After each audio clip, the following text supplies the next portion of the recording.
Welcome back to another review, and in today's episode we're looking at Overcooked.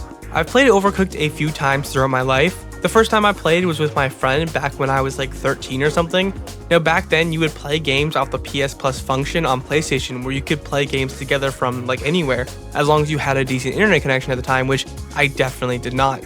And then from then on I've played it with other people, and most recently with my girlfriend. So let's dive right in and talk about Overcooked.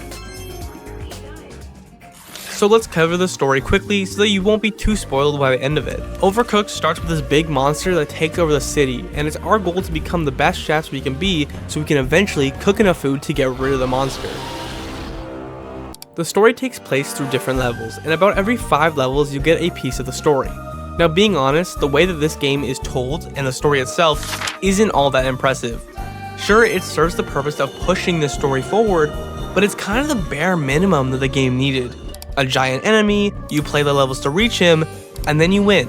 It's not like the game needs a more interesting story. In fact, I could do with an even more basic version of this game where it's just the cooking. But what we have now is good, basic, and serviceable, but it still cooks. Now the other problem comes down to the way you progress through the game. Each level has 3 maximum stars, and depending on how you do in each level, you'll get 1 to 3 of those stars. And once you've collected enough stars, you can do the next level. The problem is that the game doesn't give you enough stars to go to the next level unless you 3-star most of the levels. This leads to playing the same levels over and over and over again. Now I'll mention it later, but the levels in this game can actually get kinda hard, so playing the same level over and over again just to progress through the game kinda sucks. Did I ever tell you the definition of insanity? I think that the game could have done better if it required just 1 star to go to the next level. It progresses through the game without making you replay bad levels that aren't fun. Well, that's a little harsh. It's not like the game is that bad, but the levels do actually get really hard, and having to replay them made us stop playing the game for a few weeks, and that's where it becomes a problem. You see, every rank I give games on this channel comes from my opinion on the game. It could be super loved by everyone, but I might not like it.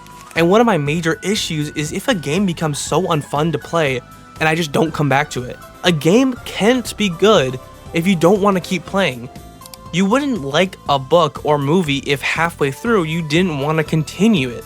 At that point, it becomes a chore and it's not fun. Anyways, that's the main story. There isn't much else to talk about, so let's talk about the meat and the potatoes of the game. The core gameplay of Overcooked is amazing. You have to cook food while dealing with timing, controls, and obstacles.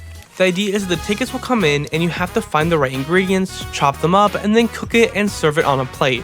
And let's just say the gameplay is really addictive. I love how the game plays. It's really satisfying to cook food and then try to beat the game and get the highest score. The levels can be really fun and decently challenging, and those are the good ones. The levels that are challenging but not impossible is right where I like it. Now the levels that are hard are the ones you can easily just fall off the map. There are themes like space, haunted house, lava, and ice, and the hardest levels are in these ones. I enjoy the space and haunted house ones, but the lava and ice kinda make the game way less fun. The game is fun enough with just the core gameplay and the different types of food you can serve. But with the rotating platforms and the holes in the ground and just annoying problems that these levels bring are really just not enjoyable. And that's where the game kinda faults.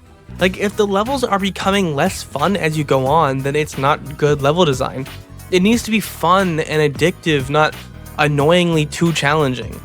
Again, if the game just let you progress through the game without having to repeat these levels, it would be way more fun, but regardless, it's still a super good game. So let's talk about some final thoughts.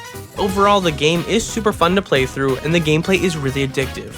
I'm fighting the urge to play it right now. I've got the controller in my hand as we speak. But some of the problems include the level design and the story progression. Other than that, the game has a serviceable story that drives the missions forward, and a final fight that completes the game in a nice little bow. I'll give Overcooked a B tier game. Overall good, but could be better. Thanks for watching. Please subscribe. My goal is to reach 1K subs before the end of the year, and here are some of my recent comments. Comment down below about the game and we can talk video games.